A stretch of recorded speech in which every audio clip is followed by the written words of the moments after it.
Well, I had a problem with my chicken's water freezing and looked online and got some ideas, so I wanted to show you what I made.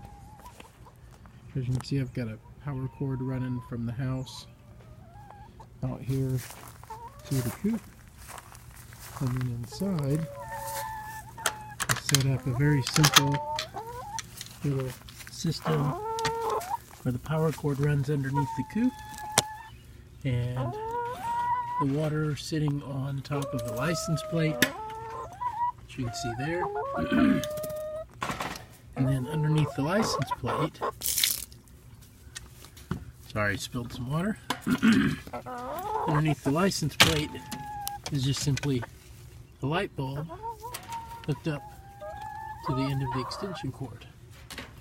I bought a little socket extension at Walmart for about $1.27.